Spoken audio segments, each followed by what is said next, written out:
Police মামলা করে DB police করে তার বাসা থেকে বাড়িয়ে গেছেন।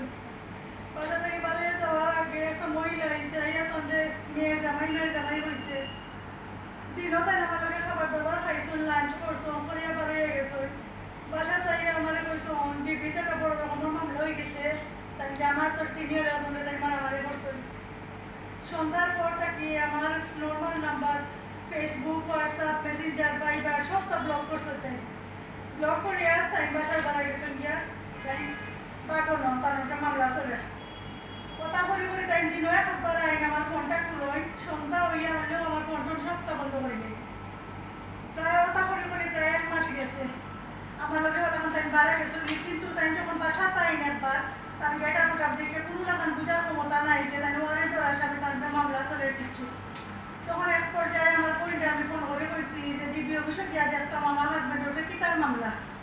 আর তাকে কইছে তাই পয়েন্ট তাকে ডিবি পুলিশে এসে জব করে লিব মারি লিব, তাকে উঠে এড়িয়ে যাইব গিয়ে তাকে 70 টুকরা করবো বাসার যদি তাকে আটকে রাখে। আমি এক সময় আমি ফোন করছি না, আমার শ্বশুর বাড়ির সব লন্ডন থাকি। তারা কইছে আমি কিতা করতাম, তারা আমার সান্ত্বনা দিছে তুমি কোনো ওখানে যাইও না, তুমি জাগিদার বাড়ির বউ, আমরা মান সম্মান যাইব, তুমি দেখো পারছে যে কিতা অপেক্ষা করো করতে করতে একটা পর্যায়ে ডিবি অফিসে গিয়া যা জানা যায় আমার বইটা লিয়ে গেছি, তারা অস্বীকার গেছে যে কোনো মামলা নাই না জাগিদারের উপরে, তাই বিএমপির আহ্বায়ক পদ আছে, তার উপরে কোনো মামলা হওয়ার কথাও নাই। সাধারণ তারা গিয়া দেখো গেছি আমি নির্ভয় আমার বইটা